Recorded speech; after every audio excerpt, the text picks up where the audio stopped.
নমস্কার। আমার সুধী দর্শক শ্রোতা বন্ধুদের আন্তরিক শুভেচ্ছা জানাই। আমি অনেক দিন ভিডিও করতে পারিনি, মাঝখানে আমি একটু অসুস্থ ছিলাম, হসপিটালে ভর্তি ছিলাম। আমার ওই অ্যাসিড গ্যাস এই জাতীয় কিছু একটা হয়ে যায়, পুরো শরীরটা অ্যাসিডিক হয়ে যায়। তো আমি এখন চিকিৎসাধীন আছি, এখন খুব ভালো আছি, কোনো অসুবিধা নেই। তো ভিডিও এখন আবার আমরা শুরু করব। আমার কাছে প্রচুর প্রশ্ন আছে, প্রচুর উত্তর সেগুলো দিতে হবে। তো এখন আমি রোজ ছোট ছোট করে একটা একটা করে ভিডিও করব। তো প্রথম প্রশ্ন, যে রায়ত কি জমির মালিক? রায়ত কি কখনো জমির মালিক? জমির মালিক কাকে বলে, রায়ত কাকে বলে? অ্যাকচুয়ালি এটা খুব একটা বড় প্রশ্ন। মালিক সাধারণ ভাষায় আমরা বলি যে আমি যদি জমি কিনে থাকি, জমির মালিক আমি। তারপর অন্য কেউ কিনে থাকলে তিনি বলেন জমির মালিক। অ্যাকচুয়ালি জমির মালিক একটা সময়ের কনসেপ্ট একরকম ছিল, পরবর্তীকালে কনসেপ্ট আলাদা হয়ে গেছে। যেমন ধরুন, একটা সময় মানে আমি বলতে চাইছি 1920 সালের আগে, 20 সাল কথার অর্থ হচ্ছে সিএস রেকর্ডের আগে। আমি 20 সাল অর্থ 20 সাল ধরবো না, আমি 1910 ধরতে পারি, 13 ধরতে পারি, আপ টু 1928 পর্যন্ত ধরতে পারি। বা তা অর্থাৎ আমাদের সিএসের যে পাবলিকেশনের আগে, মালিক ভাষাটা ব্যবহার করা হতো কাকে না, যারা ইজারা পেত কোনো একটা পরগনা, ধরুন আমাদের একটা পরগনা, এই পরগনাটার ইজারা পেলেন কোনো একজন জমিদার, তো সেই জমিদারই সেখানকার মালিক। আর তার মালিক থাকলেন সেই জমিদার, এবং সেই জমিদার যাকে যাকে বলে দিলেন যে এই জমিটা এর, এই জমিটা ওর, এই জমিটা তার। বা আপনার 1908-এর যে আমাদের ইন্ডিয়ান রেজিস্ট্রেশন অ্যাক্ট অনুযায়ী যেগুলো রেজিস্ট্রি করা হয়েছিল, সেই রেজিস্ট্রি মূল্যে যারা যারা জমি কিনেছিলেন, তখন কিন্তু জমি কেনা বেচাটা 1908 থেকে শুরু হয়েছিল। শুরু হলেও তখন কিন্তু জমির কোনো দাগ নাম্বার ছিল না। সেই রকম বলা হতো যে ধরুন কোনো একটা মসজিদের উত্তর পূর্ব কোণে 5টা জমি ছেড়ে তারপর 1 একর একটা জমি, তার উত্তর দিকটা এই লোক দখল করে, দক্ষিণ দিকটা এই লোক দখল করে, পূর্ব দিক এই লোক দখল করে, বা পশ্চিম দিক এই লোক দখল করে। এইভাবে নির্ধারণ করা হতো। বা ক্যানেলের পূর্ব পাড়ে যে দিকটা অমুক সামন্তর বাড়ি, সেই দিকটা ক্যানেলের পূর্ব পাড়ে, এইরকম কিছু একটা। বা শিবালয় মন্দিরের পশ্চিম দিকে প্রায় 10টা জমির পরে এইভাবে উল্লেখ করে কিন্তু তখনকার দলিল হতো। এ নিয়ে আমি একটা দলিল দেখাবো, আমার কাছে দলিল আছে। দলিলের দাগ নাম্বার নেই এরকম দলিল আমার কাছে আছে, আমি সেইটা নিয়েও আমি ভিডিও করব পরবর্তীকালে। তো তখন কি বলা হতো যে যেহেতু জমিদার ইজারা পেল, তাই মালিক কিন্তু জমিদার। তাই মালিকের ঘরটা উপরে লেখা হতো আর নিচে লেখা হতো রায়তের ঘর। অর্থাৎ সেখানে রায়ত মানে টেনেন্ট। তাহলে রায়ত কখনো মালিক নয় শেষ পর্যায়ে।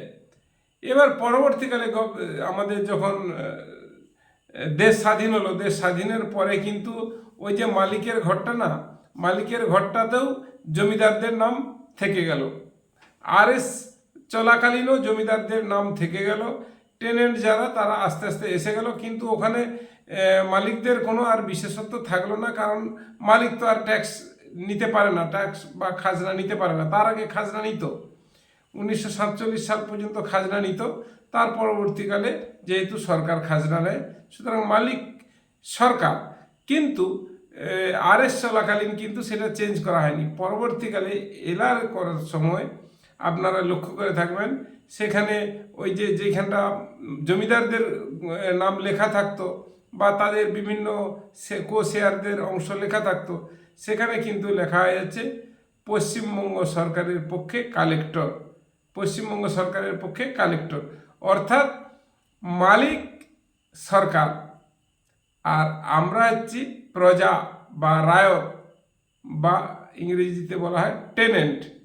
তো আমাদের অধিকার আছে, জমির উপর অধিকার আছে। সরকার কিন্তু আপনার কাছ থেকে জমি হঠাৎ করে নিতে পারবেন না। যেহেতু আপনি জমি কিনেছেন, তাহলে সরকারকে আপনার কাছ থেকে জমিটা কখনো যদি সরকারের কোনো প্রয়োজন হয়, কোনো একটা বিশেষ প্রয়োজনে, ধরুন একটা বৃহত্তর স্বার্থে, ব্রড পয়েন্ট অফ ভিউতে যদি সরকারের কখনো জমির প্রয়োজন হয়ে থাকে, সেইখানে কিন্তু জমি আপনার কাছ থেকে সরকার কিনে নেবে। যেমন ব্রিজ যদি হয়, একটা কোথাও ব্রিজ হলো, তো ব্রিজের দুই পাড়ের যাদের রায়তের জমি আছে তাদের জমিটা খুব অত্যাবশ্যকীয় হয়ে পড়ে। সেক্ষেত্রে সরকার কি করে, যে সেখানকার যা রেট থাকে সেই রেটের প্রায় 1.5 গুণ দাম, এখন বোধহয় 1.5 গুণ করে দিয়েছে, 1.5 গুণ দামে সরকার কিনে নেয়, কিনে নিয়ে সেই রাস্তাটাকে সংগঠিত করে। বা নদীর যদি নদীর সম্প্রসারণের দরকার হয়, সেক্ষেত্রে নদীর পাড় সরানোর দরকার হয়, সেক্ষেত্রেও জমি সরকার কিনে থাকে। আর এইখানে আমি আশা রাখছি রায়ত আর টেনেন্ট বা মালিকের প্রসঙ্গটা বোঝাতে পেরেছি। আর এখানে বলি, পর্চার কি দলিল হয়? এই প্রশ্নটা কিন্তু আমি ঠিকঠাক বুঝতে পারিনি, তবু বলি, পর্চার কি দলিল হয় কথাটা বোধহয় উনি ঠিক অন্যভাবে বলতে চাইছেন, যে একটা পর্চা যে আছে, আমার নামে একটা পর্চা আছে, তো ওই পর্চাটা তো এমনি এমনি হয়ে যায়নি, কি নিশ্চয়ই কিছু দলিল মূলে হয়েছে। কারণ 1908 সাল থেকে রেজিস্ট্রেশন অ্যাক্ট চালু হলেও একটা সময় 1908 থেকে 1947 সাল পর্যন্ত জমিদাররাও একটা দলিল করে দিত অনেক সময়। সেই সব জমিদারদের হাত লেখা দলিল, জমিদারদের সেরেস্তায় একটা দলিল হতো, সেই দলিলকে বলা হতো হুকুমনামা। তো সেই হুকুমনামা মূলে হলেও তার একটা দলিল আছে।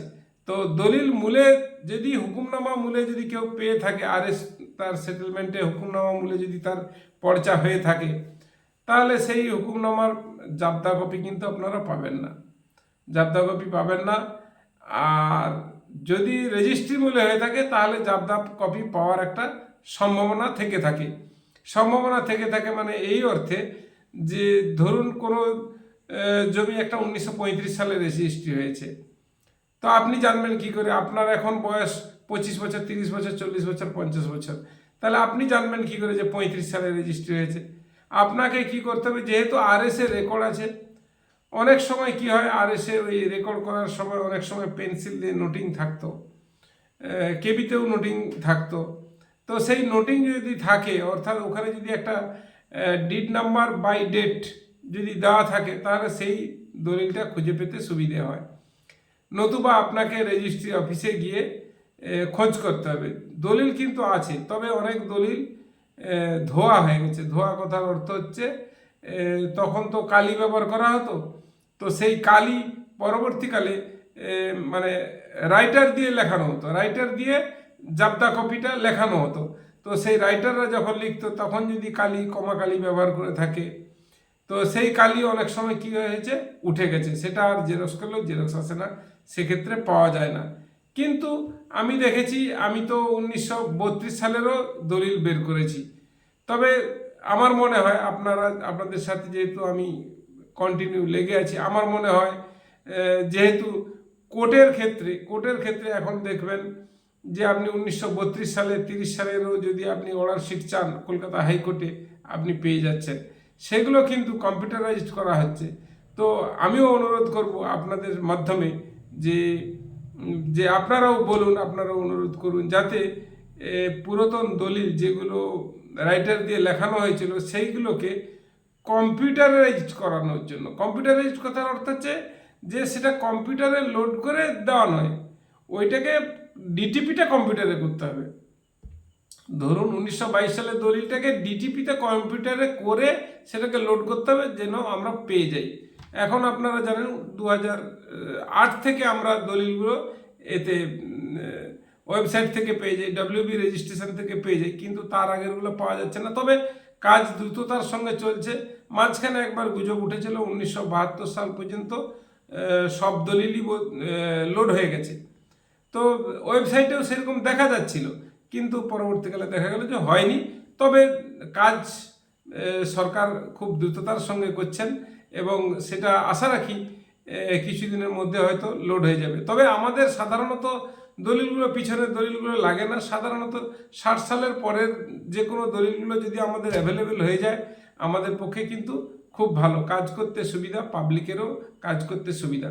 কারণ অফিসার তো এভিডেন্স ছাড়া কথা বলে না, মানে অ্যাকচুয়ালি অফিসার কেন, মানে কেউই এভিডেন্স ছাড়া কথা বলবে না। যে কোনো একটা আলোচনা সবাই যদি বসেন সবাই চাইবে এভিডেন্স ছাড়া কথা হবে না। এভিডেন্সের ধরুন আপনার লেখা আছে যে আপনি এটাতে এই এত অংশ কিনলেন, সেখানে আপনার জায়গায় কোনো ডিমার্কেশন থাকলো না, সেক্ষেত্রে একটা সমস্যা।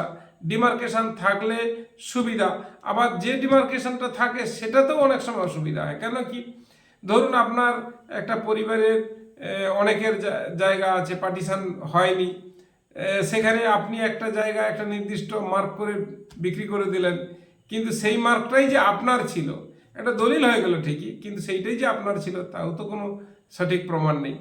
যাই হোক, এটা নিয়ে বিস্তারিত আলোচনা করলাম।